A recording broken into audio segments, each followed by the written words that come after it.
Baik Tengku. Saya juga mau menanyakan ke Tengku ini ya, informasi yang kita baca dari sejumlah artikel keterangan masyarakat, Abu itu dia tegas katanya. Kalau dia bilang A, A gitu, Iya, susah untuk digeser gitu. betul. Kira-kira ada nggak contoh mungkin yang pernah Tengku lihat, dengar atau cerita dari ibu atau apalah, bahwa dia tegas gitu. Jadi berbicara tentang Abu, beliau ini banyak sekali mungkin daripada perilaku atau akhlak beliau yang dapat dicontoh bagi saya pribadi.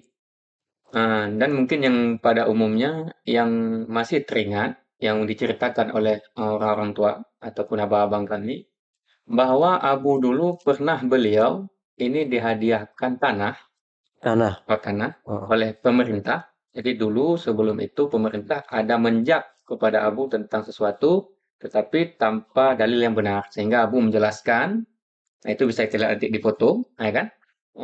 Jadi Abu menjelaskan sehingga ketika Abu jelaskan ternyata yang salah mereka. Sehingga karena sebagai permintaan maaf diserahkanlah tanah kepada Abu. tanah untuk permintaan maaf. Eh, Artinya eh, dari kejadian permintaan maaf kemana ini? ini Karena apa ini? karena menuduh Abu, jadi dituduh Abu sesat. Padahal Abu tidak seperti itu. Nah, Soal berarti kedayahnya ini ya, ke tuduhan dayahnya. kedayah yang katanya dulu sesat gitu. Lalu Sa pemerintah minta maaf, hmm, kasih tanah gitu. Ah, setelah Abu jelaskan. kamu jelaskan. Jadi ketika diberikan tanah kepada Abu waktu masih di Banda Aceh ini, Abu mengatakan, "Boleh, tetapi di Betung Atuh, Mm-mm. karena dayah saya di Betung Atuh." Ketika waktu pemberian tanahnya, itu diserahkan ternyata bukan di Betung Atuh, tetapi di Ule Jalan, tepatnya daerah Kongsip. Diberikan tanah oleh pihak pemerintah. Ketika waktu penyerahan, Abu pergi karena menghormati. Tetapi sampai di sana Abu mengatakan, ini saya tidak bisa mengambil tanah ini karena di perjanjian bahwa diberikan Lokasinya lokasinya ah, di Betung di Atuh, tapi Botongan. ini di sini. Nah, Padahal jaraknya berapa itu mungkin kilometer itu 1,5 jam perjalanan. perjalanannya. Sehingga Abu Riztu mengatakan, orang Islam hanya menyalahi janji. Ya, seperti itu. Jadi Abu begitu beliau di dalam mempertahankan Janji, keyakinan. janji Janji. dalam arti janji. Jadi bahasa Abu ini, ah, janji hanjit mubah, amanah hanjit muduka, harap baik binasa. Oke. Artinya walaupun seluas apapun tanah Hmm, yang diberikan itu karena tidak sesuai perjanjian ya, dia tolak. betul lah. Tapi hadir pada saat Hadir, penyerahan gitu ya. hadir. Dan dia menerima, tapi maksudnya tidak menerima karena tidak sesuai lokasi, sesuai perjanjian di surat lah. Mungkin seperti itu ya. Itu salah satu bukti bahwa beliau itu tegas ya. Kalau Tegas. bilang lokasinya di A, ya Hmm. A gitu.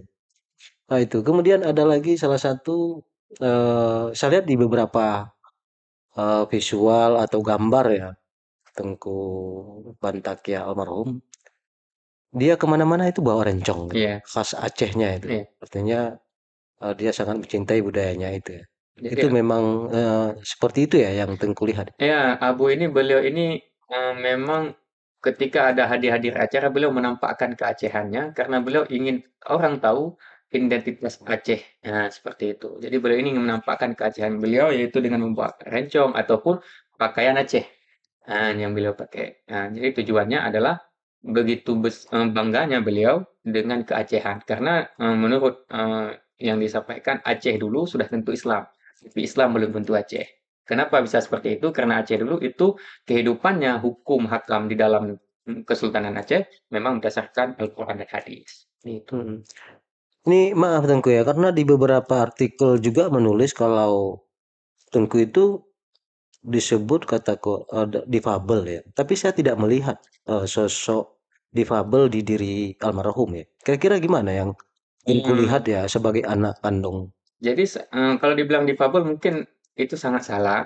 Karena Sangat salah sangat artinya. salah. Nah, Tidak pantas lah. Nah, sebab kalau misalnya dibilang Abu paling cuma tangan ini aja beliau lurus kan. Ini antara ini semua ini lurus. Sejajar semua. hanya beberapa Itu. jari tangan gitu ya. Jadi biasa beliau kalau misalnya kayak ya. Jadi kalau untuk lain itu bisa kita lihat di foto-foto beliau ketika berjumpa dengan ini dengan itu semua. Jadi beliau ini seperti kita umumnya. Artinya Bahkan pelatih silat ya. eh, Kita dengar beliau juga pelatih beliau silat, jago silat. jago silat. Bagaimana kalau fisik yang Bisa kurang seperti bagus itu. ya main silat? Iya. Jadi itu memang sebagian menyebut ya, tapi kita tidak melihat. Makanya dengan Tengku luruskan ini kan akan lebih ini kan, publik akan tahu bahwa tidak layak sebenarnya disebut difabel. Iya, Dia betul. adalah seseorang yang normal, bahkan juru silat ya. Mari kita lihat beberapa foto yang di layar yang menunjukkan bahwa almarhum itu bukan difabel. Eh, ini contohnya yang beliau yang sebelah kanan ya, Iya. sebelah kiri pemirsa, neck. Nah, ini Wah, dengan itu Abu Syitan dengan Wabe, Wasitan Wabe. Terus ada lagi nih yang lebih jelas, nah itu bersama Gubernur Aceh. Gubernur Ibrahim Hasan waktu itu ya di pendopo gubernur ya sepertinya. Nah itu kan tidak menunjukkan. Nah dia dalam menyerahkan tadi foto nek yang satu lagi saat menyerahkan hadiah di samping, ah ini juga kelihatan. Jadi ini tangan tangan kiri beliau kelihatan betul bahwa tidak layak ya Tengku ya disebut Iya, difabel ya. Itu yang maksud Tengku tadi tidak layak disebut tidak layak difabel. disebut. Artinya dia hanya beberapa anak jari Ya, mungkin yang lurusan, lurus. beda dengan orang umumnya. Heeh. Oke, baik Tengku. Kita lanjut lagi soal pesan-pesan beliau dan juga keluarga eh, waktu beliau masih hidup itu menjadi suri tauladan, contoh ya bagi sejumlah santri ya Iya. hari ini yang menjadi murid beliau. Yang paling beliau jaga saat itu atau yang turunkan pada muridnya ya. Tuh, kelanjutan kehidupan itu apa kira-kira Tengku yang ditanamkan? Pesan yang paling mungkin yang sering sekali ini disebut oleh Abu ya. Abu itu masalah janji hanji mubah, amanah hanji muka, harap baik binasa. Artinya kita sebagai orang Islam itu janji itu adalah tempat pegangan kita. Nah, jadi Mbak Hmm. Abu yang hanji mubah-ubah janji. Ya, ya. Nah, amanah hanji muka. Jadi bagaimana amanah disampaikan begitu kita sampaikan. Nah, dan Abu beliau yang tidak boleh sama sekali itu pantang-pantang sekali dari beliau itu bohong. Jadi kalau agama, turunan ilmu agama, turun semua ya ke anak-anak almarhum. Kayak Tengku tadi ada 9 orang, sekarang 5 orang lagi ya yang masih hidup.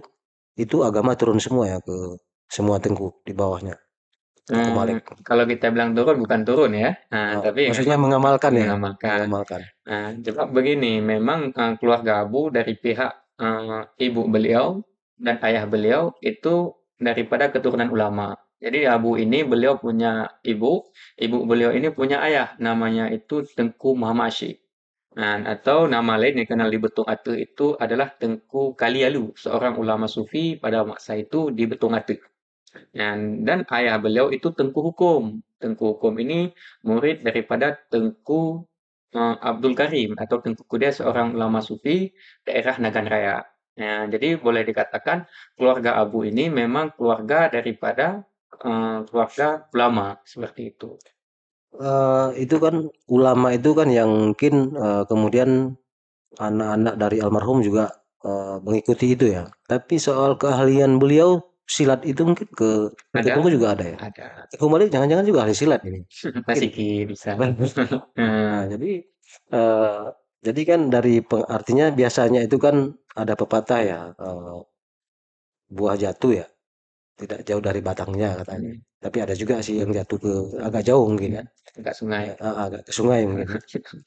Itu tadi berarti silat itu sebenarnya yang perlu di ini. Kemudian satu lagi, ada juga nggak di tengku-tengku dari tengku-tengku Malik tadi ya, yang keturunan almarhum itu kemudian juga membawa apa adat Aceh itu pisau Ada, rencong itu juga ada. ada ya. Nah, saya pun ada, emang nggak saya bawa Heeh. ke sini cuma. Nah, Sebenarnya tujuannya itu bukan sebagai senjata ya, tapi bukan, lebih ke alat, aksesoris ya, alat. Nah, alat ya. jadi kalau dulu, kalau kami di Betung khususnya itu kan dekat dengan hutan. Mm-mm. Jadi kita ketika melewati belantara hutan Betung tuh, jadi kan kita tidak tahu apa yang kita temui di jalan. Kadang nanti apa, kadang jadi perlu pisau. Nah, seperti itu. Nah, kalau sekarang itu salah-salah kita ditangkap itu Nah, bawa sajam katanya kan. tapi kalau kita kaji lagi sejarah Aceh, jadi memang orang Aceh Haji Bunarki, nah bahasa itu. Bahasa Iskandar Muda itu memang laki-laki itu harus punya Tajo. Wah, gitu. Seperti itu. Kembali ke Dayah kita Tengku ya. Berarti hari ini Dayah kembali normal seperti dulu ya. Ya. Sekarang santrinya ada berapa kira-kira? Jadi tidak sama seperti dulu karena memang setelah pasca tidak ada lagi abu, untuk yang mengaji sampai saat ini mungkin umumnya yang mengaji malam itu daripada santri-santri yang ada di Betung Atas. Dan juga ada juga bagi mereka yang di luar Betung yang pergi ke sana, yaitu lebih tepatnya mereka pergi untuk mengambil tarekat. Nah, sebab Abu ini beliau adalah salah seorang mursyid daripada tarekat Syatariah. Tarekat Satar ya. Syatariah, yang mana kita tahu bahwa di Aceh dulu tarekat di Aceh yang kuat berkembang itu tarekat Syatariah.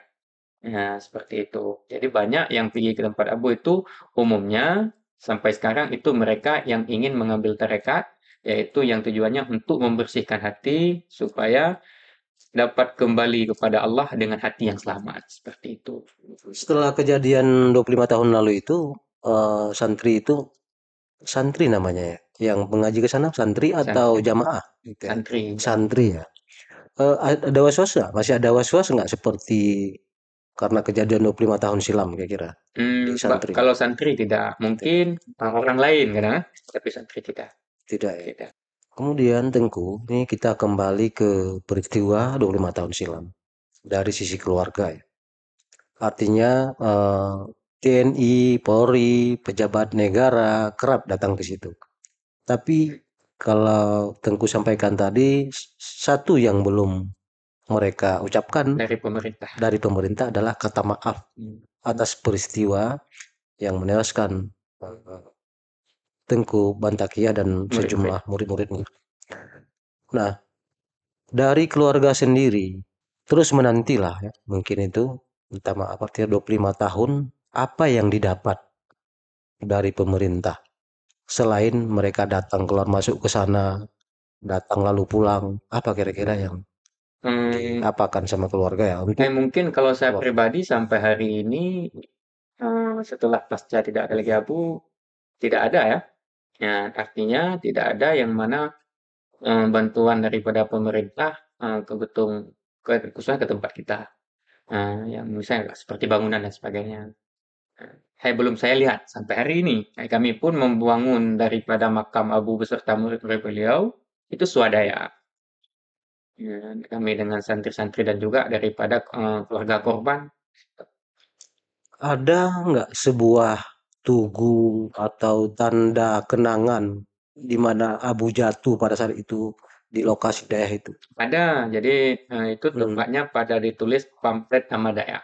Jadi belakang pamflet nama daerah itu memang tempat jatuh abu, seperti itu. Itu dibuatnya berbentuk apa kira-kira? Eh, Tubuh persegi empat.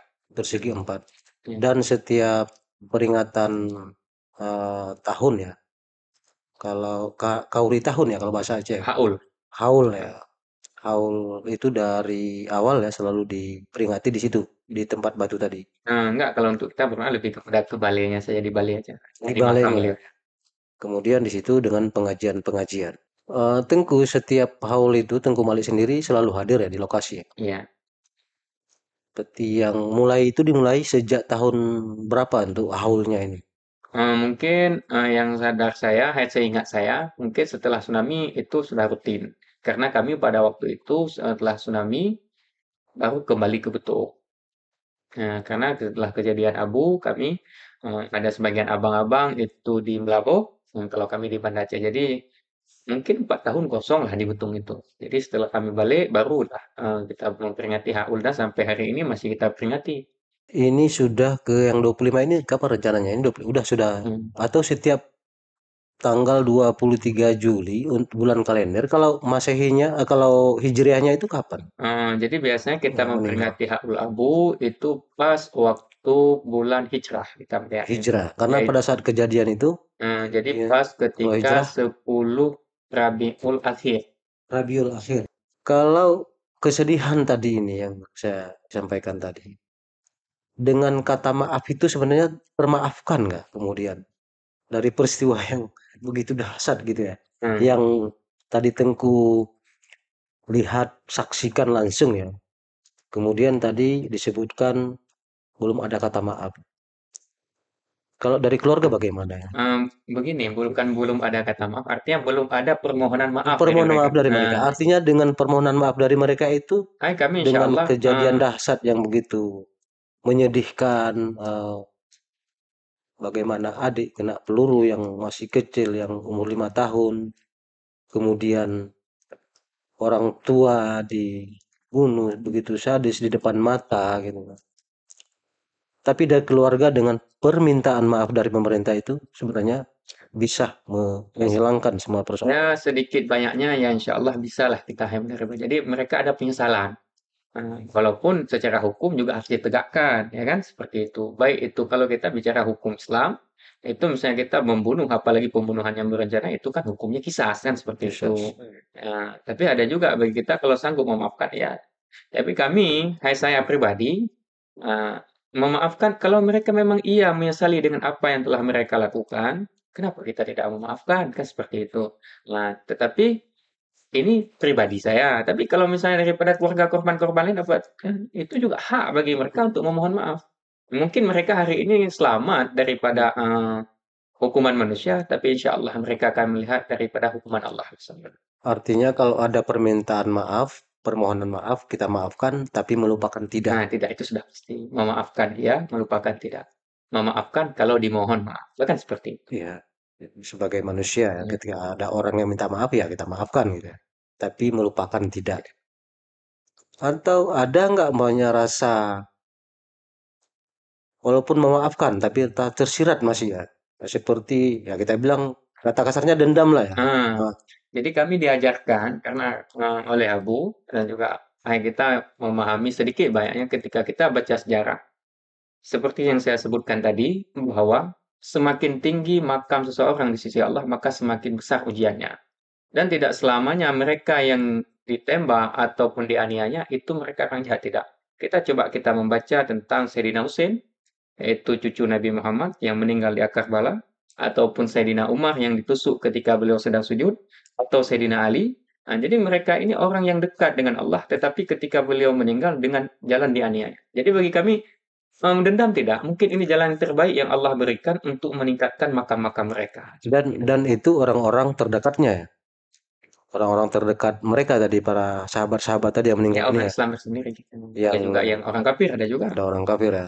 Tapi pada awalnya ke mereka awalnya jadi sahabat lah, Hmm. dekat-dekat dengan Ya.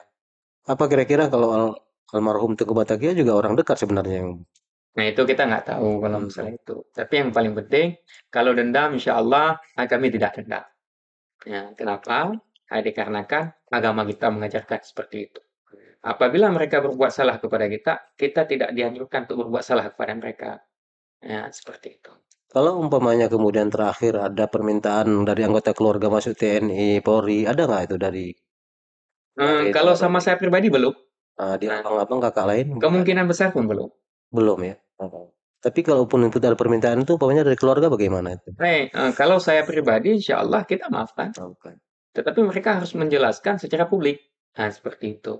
Mm-mm. Tidak ketika anggota keluarga kita diminta untuk menjadi TNI, Polri, kira-kira dengan tadi melihat situasi itu masih kira-kira memberikan nggak anaknya masuk TNI Polri gitu ya? Kalau di keluarga kita mungkin tidak.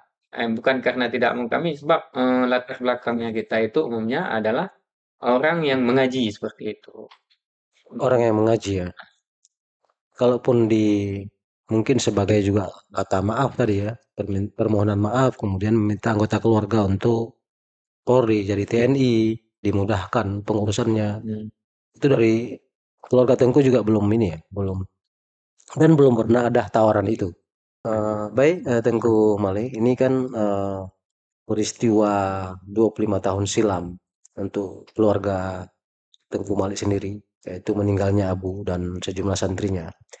Itu sebuah gambaran peristiwa yang sangat dahsyat ya.